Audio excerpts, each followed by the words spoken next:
Assalamualaikum warahmatullahi wabarakatuh. Perkenalkan, saya Kalimantan Zarawani di Ganing 24040883. Nah, hari ini saya akan bahas tentang apa itu kolom dan balok ya.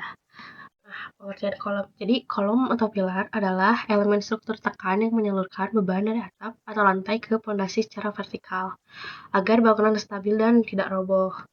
Nah, kolom juga merupakan struktur penopang yang umumnya berbentuk penampang lingkaran dan dilengkapi dengan bagian kepala atau kapital serta dasar pedestal.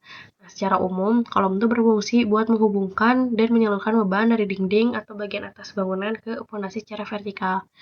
Nah, kolom berfungsi sebagai penopang utama bangunan yang menyalurkan beban dari atap, lantai, dan balok ke fondasi hingga tanah sehingga bangunan tetap tegak, stabil, dan tidak mudah roboh. Nah, kolom itu ada beberapa jenis gitu ya. Yang pertama, dari bentuk dan susunan tulangan, ada kolom pengikat sengkang lateral. Nah, itu tuh buat menjaga kestabilan tulang utama.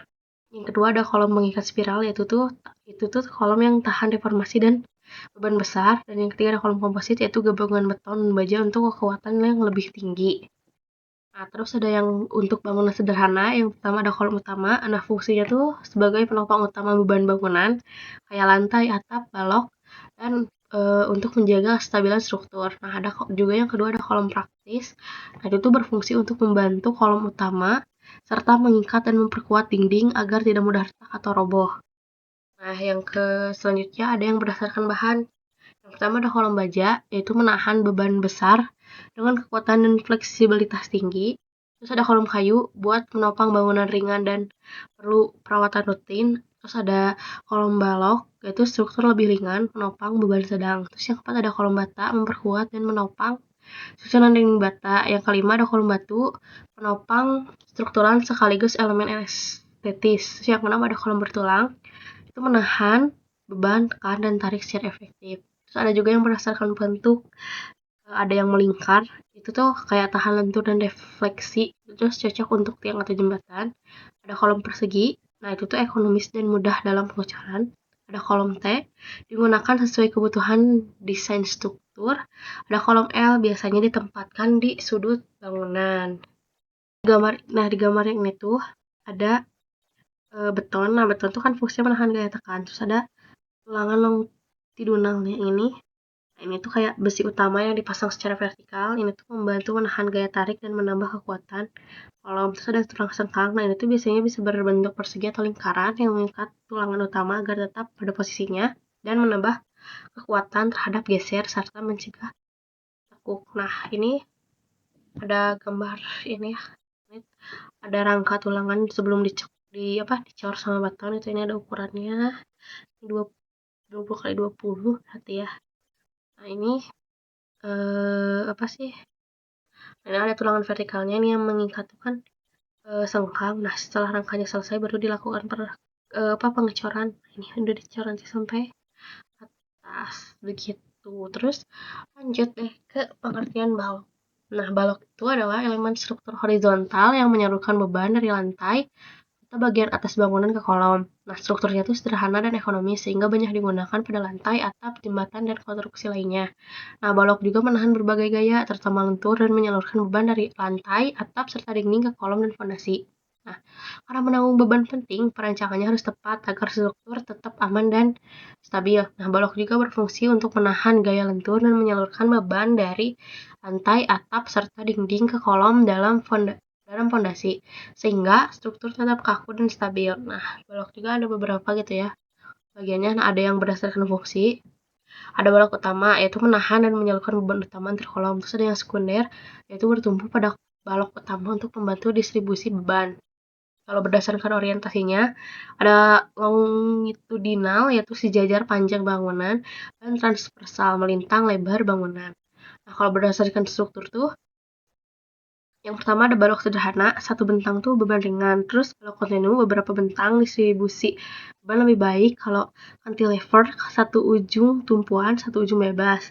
Kalau baja standar untuk beban berat dan menjulang untuk ujung diperpanjang untuk efisiensi. Kalau untuk aplikasinya, buat balok lantai itu buat menopang lantai dan menyalurkan beban. Balok crane menahan beban keren industri.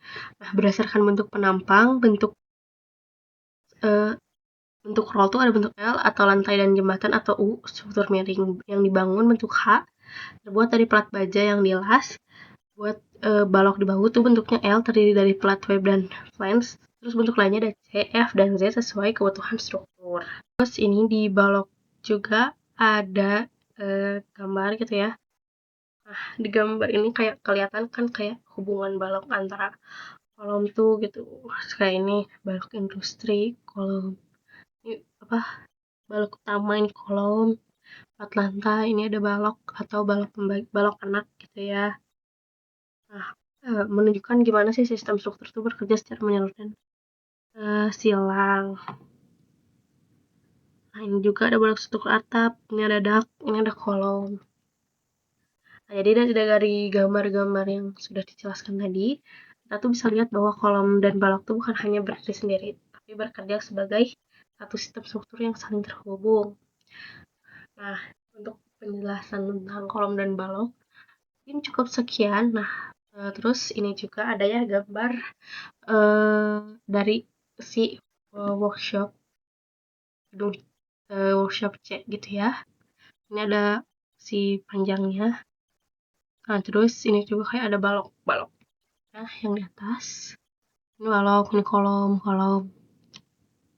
Nah, oke teman-teman, jadi kita bakal bikin kayak yang si balok sama kolom yang ada di gedung C workshop FTIP ya.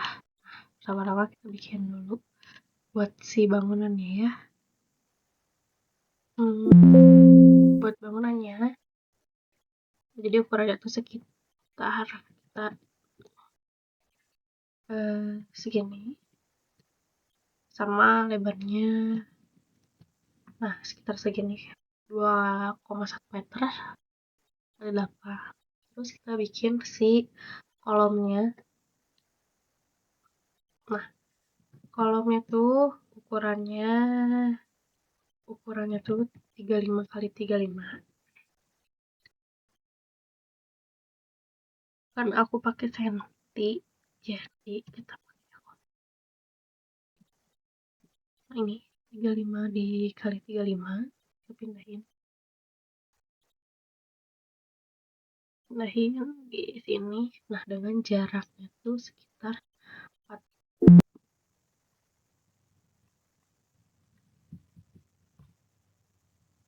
Nah, ini di sini. Nah, terus antara dari sini ke sebelahnya tuh sekitar, oke, untuk bentangannya tuh ada di 3 meter.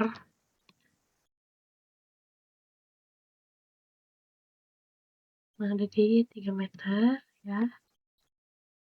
Nah, terus kita bakal bikin juga si baloknya. Oke. Buat si baloknya tuh ukurannya tuh 30 kali 10. Bentar ya.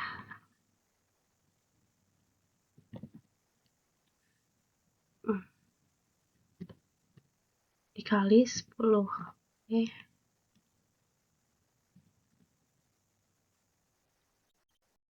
Aja kita pindahin ke sini. Ini mah disesuaiin aja.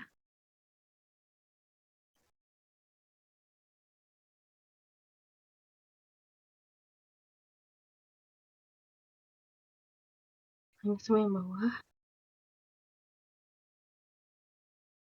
Nah, sama ya, tinggal disesuaiin aja. Nah, ini tuh di 30. Nah, ini ada. Nah, buat si balok anaknya tuh ukurannya tuh 30 kali 15 ya. Oke, kita pakai yang ini aja deh. Nah, ini buat balok anak.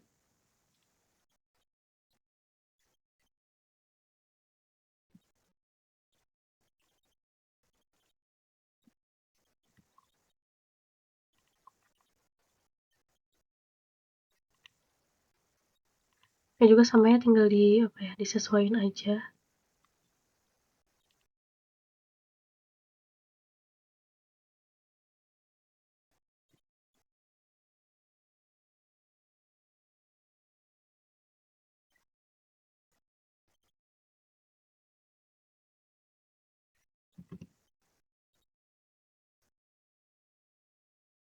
Nah, kayak gini tuh teman-teman.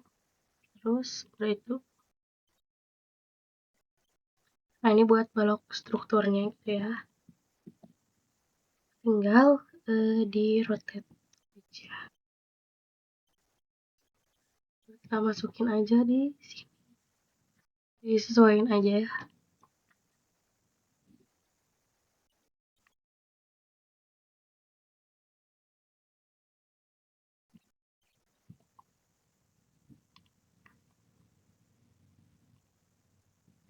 Jadi ini tinggal ini. Nah, ini tinggal disesuaiin aja ya.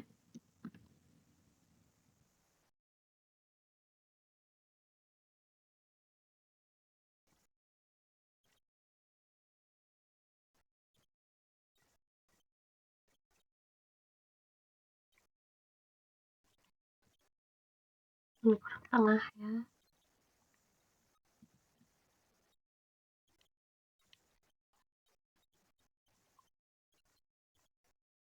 Segini aja dulu buat tutorial yang buat yang bisa saya sampaikan. Selebihnya mohon maaf. Wassalamualaikum warahmatullahi wabarakatuh.